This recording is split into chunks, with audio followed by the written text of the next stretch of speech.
രശ്മിക്ക് മാത്രം നിലവിൽ എന്തെല്ലാം ചെയ്യാൻ പറ്റി അവിടെ? എനിക്ക് ഗാസയിലേക്ക് 50-60 കുടുംബങ്ങൾക്ക് കുറച്ച് ദിവസത്തേക്ക് ഭക്ഷണം കൊടുക്കാൻ കഴിഞ്ഞിട്ടുണ്ട്. 2-3 വാട്ടർ ട്രക്കുകൾ ഖാൻ യൂനസ് സിറ്റി, അതായത് ഗാസ സിറ്റിയിൽ എത്തിക്കാൻ പറ്റിയിട്ടുണ്ട്. 4-5 കുടുംബങ്ങളെ ഇതിനോടകം സഹായിക്കാൻ കഴിഞ്ഞിട്ടുണ്ട്. പിന്നെ ഇപ്പോൾ വളരെ ഇമ്മീഡിയറ്റ് ആയിട്ട് ചെയ്യേണ്ടി വന്നൊരു കാര്യമാണ് ഗാസയിലേക്കുള്ള വാട്ടർ പ്രോജക്റ്റ്. നമ്മളതിന് റിവർ ടു സീ എന്നാണ് നെയിം ചെയ്തിരിക്കുന്നത്. അതായത് അവർ നമ്മളോട് ഒരു തുള്ളി വെള്ളം ചോദിക്കുമ്പോൾ ഒരു കടൽ തന്നെ, ഒരു പുഴ തന്നെ നമുക്ക് അവർക്ക് വേണ്ടി എത്തിച്ചു കൊടുക്കാൻ പറ്റുന്ന ഒരു, നമ്മൾ മലയാളികളെ കൊണ്ട് പൊതുവെ അതിന് സാധിക്കുമല്ലോ.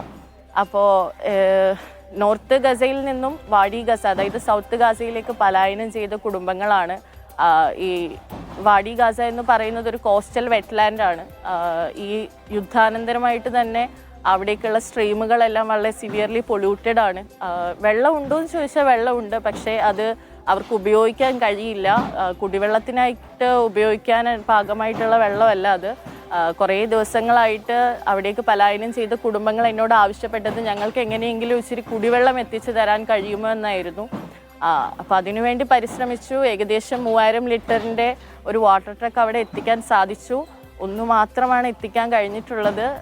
പക്ഷേ ഈ ഒരു വാട്ടർ പ്രോജക്റ്റ് ഒരുപാട് ആളുകൾ പിന്തുണ നൽകുന്നുണ്ട്. ഇത് കണ്ടിന്യൂ ചെയ്യണം എന്ന് തന്നെയാണ് വിചാരിക്കുന്നത്. എനിക്ക് ശേഷിയുള്ള സമയം വരെ ഇത് കണ്ടിന്യൂ ചെയ്യണം എന്നാണ് ഞാൻ വിചാരിക്കുന്നത്. യെസ് രശ്മി, 2 വർഷമാകാൻ പോവുകയാണ് അവരുടെ ആ ഒരു ദുരിത ജീവിതം, വംശഹത്യ, ക്രൂരത, അതൊക്കെ ഇങ്ങനെ 2 വർഷത്തിലേക്ക് എത്തുകയാണ്. ഇപ്പോഴാണോ ഇങ്ങനെ ഒരു സഹായം ഡയറക്റ്റായിട്ട് തന്നെ ഒരു ഗസയിലേക്ക്, ഗസ ജനതയുടെ കൈകളിലേക്ക് എത്തിച്ചേർക്കാൻ കഴിയുന്നത് ഇപ്പോഴാണോ? നേരത്തെ തന്നെ അതിനുള്ള നീക്കങ്ങളും പ്രവർത്തനങ്ങളും ഒക്കെ ഉണ്ടായിരുന്നു? ഇല്ല, തീർച്ചയായിട്ടും. അതായത് ഗസയിലെ യുദ്ധങ്ങൾ തുടങ്ങുന്ന സമയത്ത് തന്നെ നമുക്ക് നിരന്തരമായിട്ട് അതിനെക്കുറിച്ചിട്ടുള്ള ലൈവ് അപ്ഡേറ്റുകൾ കിട്ടുന്നുണ്ട്. അന്ന് ഞാൻ ചിന്തിച്ചിരുന്നതെന്ന് വെച്ചാൽ പലസ്തീൻ എന്ന് പറയുന്നത് എത്രയോ ദൂരെയുള്ളൊരു രാജ്യമാണ്, ഒരുപക്ഷെ എനിക്കൊന്നും ചെയ്യാൻ കഴിയില്ല എന്നൊരു ചിന്തയായിരുന്നു എനിക്കന്നുള്ളത്. പിന്നീട് അവിടുത്തെ ഓരോ കുഞ്ഞുങ്ങളുടെ മുഖങ്ങൾ, നമ്മൾ സോഷ്യൽ മീഡിയ ഉപയോഗിക്കുന്നവരാണല്ലോ, അപ്പോൾ ദൈനംദിനത്തിൽ നമ്മൾ കാണുന്ന കാഴ്ചകൾ നമ്മളെ ഏറെ വേദനിപ്പിക്കുന്നുണ്ട്. എനിക്ക് നിസ്സഹായത എന്നൊരവസ്ഥയുണ്ടല്ലോ, ആ ഒരു അവസ്ഥയിൽ ഉറക്കം പോലും കിട്ടാതെ നിന്ന രാത്രികളുണ്ട്. ഇങ്ങനെ ഈ ഒരു സമയത്ത് എനിക്കിങ്ങനെ സഹായിക്കാൻ കഴിയുമെന്നൊന്നും ഞാൻ ചിന്തിച്ചിരുന്നില്ല.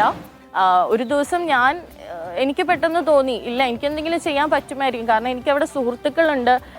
യുദ്ധം തുടങ്ങിയ സമയം മുതൽ ഞാൻ കോണ്ടാക്റ്റിലുള്ള ചില ഫാമിലികളുണ്ട്.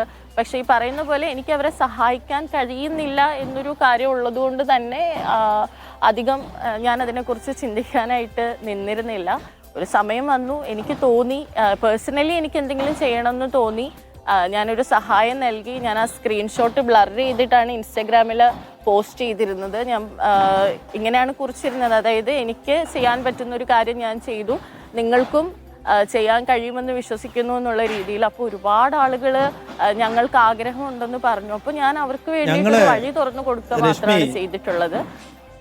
രശ്മി, ഞങ്ങൾ സത്യം പറഞ്ഞാൽ കഴിഞ്ഞ ദിവസങ്ങളിലൊക്കെ രശ്മിയുടെ സ്റ്റാറ്റസ് ഞങ്ങൾ കാണുന്നുണ്ട്, ഇങ്ങനെ സ്ക്രീൻഷോട്ട് കാണുന്നുണ്ട്, പക്ഷേ ഒരു സീരിയസ്നെസ്സോട് കൂടി അതിനെ എടുക്കുന്നില്ല. ഇപ്പോൾ ഏതെങ്കിലും യൂറോപ്യൻ ഇങ്ങനെയുള്ള കമ്മ്യൂണിറ്റികളൊക്കെ നിലവിൽ ഇത്തരം സന്നദ്ധ പ്രവർത്തനങ്ങളുമായിട്ട് രംഗത്തുണ്ട്, അവരുടെ എന്തെങ്കിലും ഷെയർ ചെയ്യാണ് എന്നാണ് ഞങ്ങൾ കരുതിയിരുന്നത്. പക്ഷെ കഴിഞ്ഞ ദിവസം ഈ ഗസയിലെ ആളുകൾ, കുഞ്ഞുങ്ങൾ, സ്ത്രീകൾ, അവർക്ക് കിട്ടാവുന്ന പേപ്പറുകളിലൊക്കെ, ആ തുണ്ട് പേപ്പറുകളിലൊക്കെ കിട്ടാവുന്ന മഷി ഉപയോഗിച്ച് താങ്ക് യു രശ്മി എന്ന് എഴുതി കണ്ടപ്പോൾ വലിയ അഭിമാനവും സന്തോഷവും തോന്നി.